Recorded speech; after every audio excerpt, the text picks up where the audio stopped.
push versus pull when it comes to how that abrasive comes in contact with your knife. We've seen a lot of comments in the YouTube section and on Instagram about whether you should be pushing or pulling. Some people get really fired up if they see you using that sawing technique. So we've seen it all. And we just wanted to put those theories to the test. So we've got our precision adjust. We're going to push, we're going to pull, we're going to saw. We're also going to do a sweeping technique that we've seen as well, just to see what kind of results we get. Did I leave anything out there, Josh? My hypothesis is that that sweeping technique is going to create, in general, the most smooth edge. Okay. It's not going to have any teeth on there because it's moving more across. Yeah. But in reality, when we measure if these knives are sharp at the end of the day, I don't think that there's going to be a significant difference in sharpness. Right. It's more of a matter of blade finish. Yep, and that's what we're going to be looking at. We've got the Dino Lite here to help take a closer look at that blade finish. What kind of striations are you leaving on the blade? Does one technique leave a better finish than the other? My hypothesis, I think that the pulling technique is going to leave, just because you're pulling away all that material, a nice finish. I have no idea. That's just me like trying to think through my head what it's going to look like. It may be the worst, but we're going to find out together here in a second. All right, first up is knife number 1, which we use the push method. So similar to sharpening on a stone, if you're sharpening freehand, this is pushing the abrasive into the cutting edge. Mm-hmm. My hypothesis was that this was going to be more of a rough finished edge because you're going to have bits of abrasive coming in contact with that edge face. Yeah. Looking at this microscopic view of it, I'm blown away at how smooth this looks. We're looking at the sharpened side, so the burr is on the opposing side. You're not looking at the burr.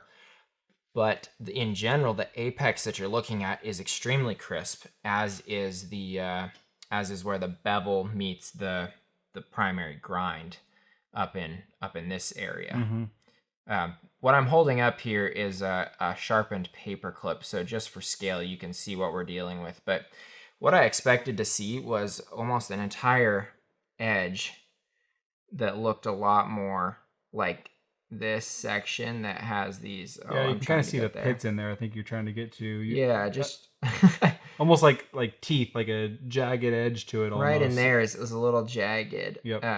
Again, man, hard to. We're dealing with like maybe a centimeter or 3/4 of a centimeter of area right there. I was impressed. Let's see what we got on knife number 2. Cool. All right, guys, knife number 2. We've got it under the microscope, and I am pretty blown away at just how smooth the edge is. I thought the last one was. This is 320 grit that we're using to start on all of these, and I would expect a pretty toothy edge, but this is pretty darn smooth. Yeah, this was your original hypothesis, was that the pull away method was going to be one of the most smooth.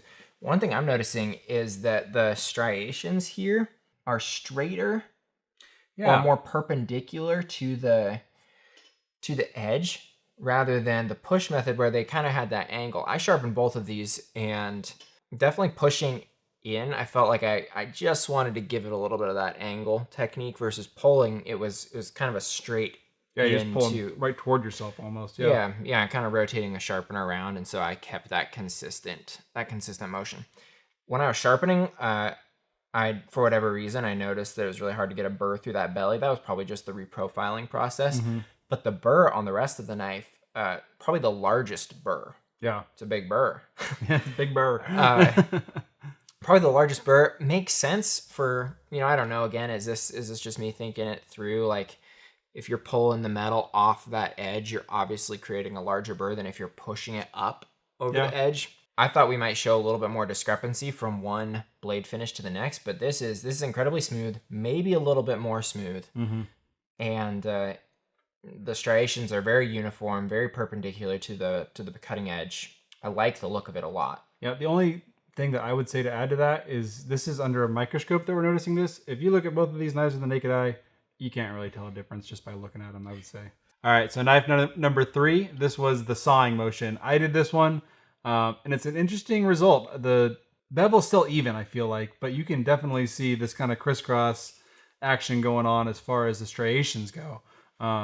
It is a little bit rougher, I think, toward the edge, but those are the biggest differences I can see. Still no like crazy difference when it comes to consistency of bevel, and to the naked eye, it's hard to tell as well, I think. Yeah, we said we weren't really after the efficiency or speed, but it definitely removed material the fastest. If you think about, like, you're constantly on the knife with the abrasive. There's no downtime versus when you are pushing or pulling. Half of the time, maybe 40% of the time, you're off of the knife with the abrasive. Picking it up, moving, setting back down. Much faster to get to raising a burr, reprofiling the edge. On a microscopic level, I can see that you're paying a little bit of a price. We do notice that both out here at the edge,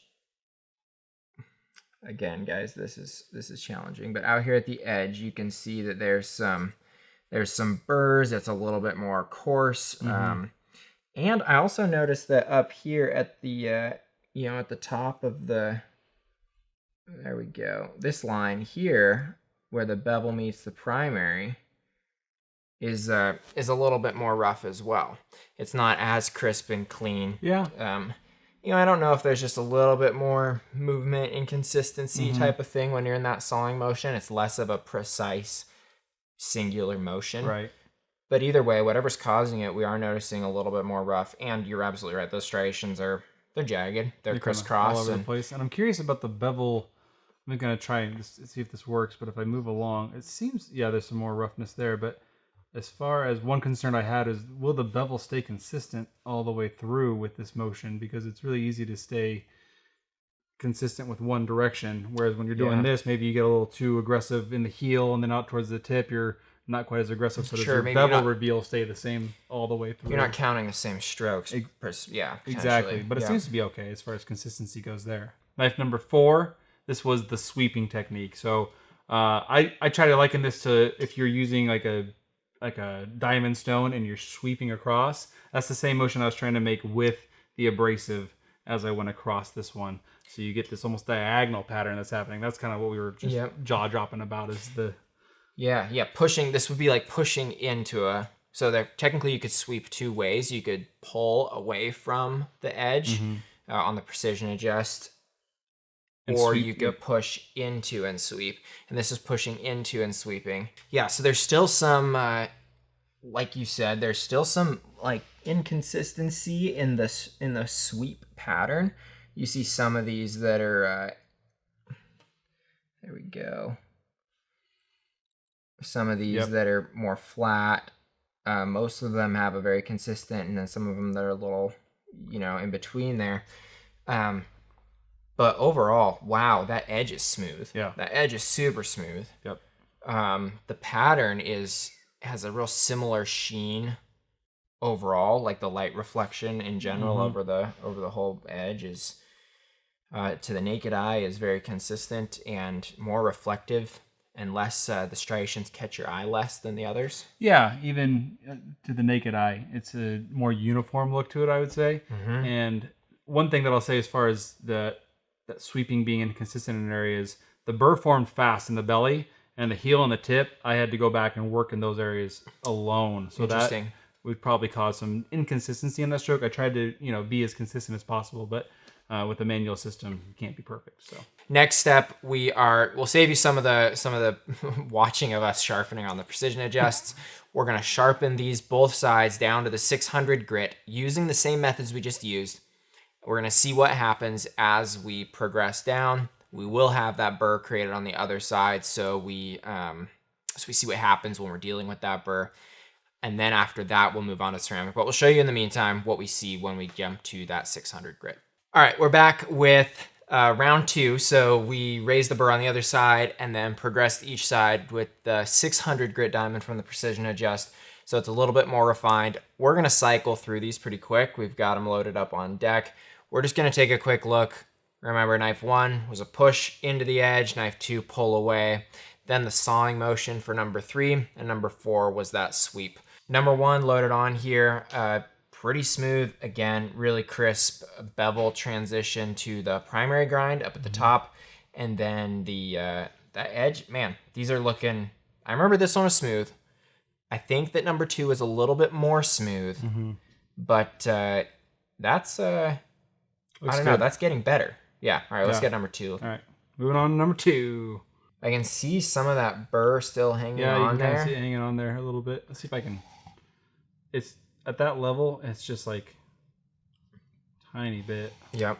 Let's See if it falls right off. Nope, not quite. A little bit did, but you can see a little bit left there. Yeah, I'm actually, you know, the edge result there is not any more smooth than number one. If anything, that burr still hanging on there is showing me that it's a little bit more coarse than number one, but it's not necessarily... Also, I don't know if that's the body of the edge or if that's just kind of those burrs that are hanging on there. And I'm curious if you're pushing, if it makes that burr want to fall off easier, then the constant pulling motion, that burr may be liable to just hang on a little bit longer. But that's such a microscopic thing that once we hit that with the ceramic, I imagine that's going to pop right off. This is the sawing motion again. Wow. That smoothed out a lot, it looks like. There's definitely, I don't know. I mean, I want to call it pitting, but it might just be more eye-catching because it is so many different directions. But like, there's some darkness on the screen up in here in this area here. I don't know if Steven's picking up on that, but like in that area there, it looks like it might be a little bit deeper due to the sawing. Yeah, let's see if I can get in there and it gives you some scale right there. Of that spot right there.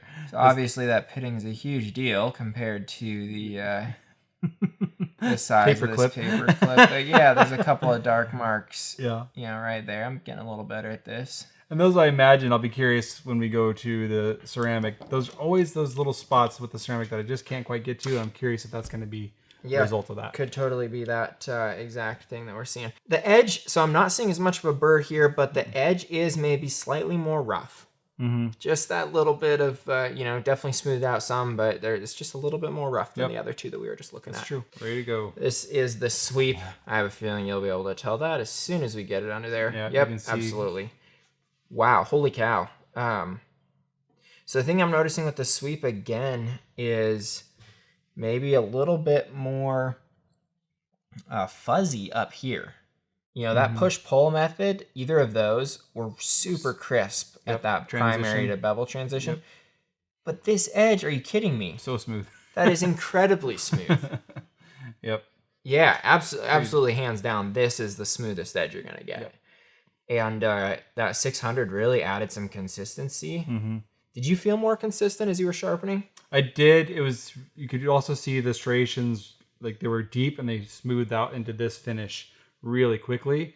For the time that it took to raise a burr on the 320, this step was way faster, way easier than it was to actually raise the burr on the knife too, I'll note. Yeah, high on that bevel, there's a couple of you know, really flat marks, but again, you cannot see anything like that. And that edge, not to the eye. That edge is so smooth. So last step, we're just going to touch up this edge with ceramic so that we can get a good idea of what it looks like finished with ceramic. Finally, we have each of the knives sharpened to the ceramic finish. Polished, not stropped, just the ceramic that comes on the Precision Adjust. Let's take a look real quick. We'll fly through these knives, see what that does to the edge, see if we have a clear winner. Couple of striations in there still, but clean edge, clean bevel to primary transition. Not a whole lot of visual pits. I mean, there's some, but I mean, we're under the microscope here. I'm looking with the naked eye. It's hard to see anything but a mere polish on that thing. That's the push method. I expected maybe a little bit more toothy edge, or you know, a couple little burrs on the edge. But what we're seeing is really clean. Yeah, I'm impressed. That looks sharp. Push looks good. I remember number 2 looked a bit, you know, every time we compared number 2 to number 1, I saw that number 2 was maybe a little bit more polished. Oh, it doesn't look like that is the case here. So we've got a little bit of a burr left on this. Man, I just want to go in and see if that'll just like wipe off barely, but flick. Yeah, not quite. I'm curious. Maybe we'll give that one like another pass or two. But it looks like I'm curious from before, because we saw some of this before. That pulling technique, I just don't know if it's enough by itself to pull that burr all the way off. To get it off of there. Yeah. You know, that's a good observation. After 3. Also, one of the things we talked about was just the fact that we're reclamping these. And so there's going to be some inconsistency, and I wonder if like maybe we're just barely not hitting the edge on some of that, based on you know, based on some of that reclamping position. I mean, it's got some big what do you call it? Some jimping up there. Yep. And I've been pretty consistent in where we're clamping based on that jimping, but even just a little bit, or maybe the angle is slightly different inside of the clamp could really affect it. Yeah, I kind of noticed that, and we'll get to number 4 when I was using it. But looking at 3, it looks like similarly it could be a reclamping issue where we're more towards the edge of the knife than we are back towards the transition from the primary. Yeah, so we're really, got pretty polished there up towards the edge, but more striations back here. Again, could be a clamping issue. I would probably attribute it to that being the main cause, but also we did affect the edge. You can see we polished up the edge. There's some interesting markings here that may be, part of the steel that we're seeing, but also all the way down here, some deep marks into that edge. Yep. And so again, this sawing motion seems to create indeed a more rough edge. Yeah, not a bad thing necessarily. If you want a toothy edge to your knife, the sawing motion could be a good route for you. This might be the way to do that. But and wow, can we say just so much faster? Can't emphasize that enough. Compared to the sweeping motion, you're removing metal quickly. Yep. If you're reprofiling, I don't see how you don't do this. And then maybe, like if it's my knife, maybe I'm reprofiling down to 17 from a 20 or something like that. I'm going to use that coarse 320 grit, and then I'm going to maybe micro bevel at 18 or 19 degrees at that very edge with that 600 in the ceramic. And that way I'm getting the perfect edge that I want, either through a sweeping method or whatever else. Right. But I'm removing a lot of material quickly with Just that to sawing. get there. Number 4. To date, this has been our most favorite. You can definitely still see... Look how dark that looks by comparison. Yeah, and you can definitely still see the angle that sweeping motion makes as far as how the striations show up. I think this one looks the most polished to the eye, but then underneath the scope, it looks darker. Definitely, almost. definitely looking at that. That darkness. I wonder if, I don't know what's causing that. The edge, very, very crisp. Very smooth edge. All right, we got them all sharp, got cleaned up, got the best tester out. Time to see how they score on the best tester. I'll share some final thoughts while Kyle's testing the knives, but let's see where number 1 comes in. Cool. Number 1, 176. Wow, that's sharp. That's sharp. Anything under like 300, 400 is maybe factory level sharpness. So under the 200s is sharp. One of the things I noticed about the number 1 is that the burr seemed to come off because we're pushing into that edge. And so that seemed to take the burr off pretty well compared to this next knife, number 2, where we're pulling away from the edge, and we may just be pushing that burr back and forth from side to side, and it never fully comes off. I resisted the urge to strop the knife, which may have pulled any final burrs off. I did kind of wipe it with my finger, but we'll see. I felt like there were still some burrs hanging on there. 374. So definitely not as sharp. It could be those burrs because it looks really sharp under the Dino Lite under the microscope. That's that straight pulling method. I thought that was going to create one of the best edges. That was my prediction from the start. Was it was going to be the nicest edge, and it does look good, but it looks really nice. It look good and cut. And to be clear, 374 is still a sharp knife. It's just not in the lower than 200. Usually, as you saw, raises the eyebrows. So. Yep. All right, number 3. That lower than 200 is that like just drop through paper, cut through anything type of thing. 242 for number 3. This was the sawing technique, so interesting. Sharper than 2. I'm wondering if you hit 2 with a strop, how much that score would drop, because it's amazing how much that affects the edge of a knife. A lot of the time, it just needs a little bit more. But I think there's just some burrs on number 2, and that could have been taken care of if we would have made a push stroke into the edge at the end. That could have also taken care of that, which may be why 3 performed a little bit better, 242 compared to 374. My thought would be that perhaps number 3 isn't as refined of an edge. There's still some of those teeth on there, still might have some barely flat spots, but the fact that burr is totally gone because we are also pushing into the blade, it may get it that better score. So 2 touched up, stropped, maybe a couple of passes in would have a finer edge, but interesting result. Yeah, number 4. This is the sweep. Here we go. see if it ends up being sharp. Definitely the best looking edge in my opinion. 298, so not as sharp as I actually expected. Interesting. Still sharp, like I said. Anything 300-400 is still a good edge, but I'd say sub 300 is you get done sharpening, especially stropping. We haven't stropped these. Right. Get done sharpening, and 300's sharp. Yep. Number 1. Wow. Way sharper than everything else. That's that push method Yep. only. Yep. Just like you sharpen on a stone, pretty consistent how you sharpen on a stone. That mixed with the number 4 method that has that sweep. But I would think that sweep method, if actually compared to a stone, would look a lot more like this, that drag across, than it would look like this. Yeah, that makes sense because you really, on that short of an abrasive, are really sweeping to get clear across. Yeah, with the entire thing. it's really that like working around rather than any sort of push into the edge. That's at least what I think. So very interesting. Number 1, pushing into the edge. Really clean transition from the bevel to the primary. For the most part, a pretty clean edge, but not the cleanest.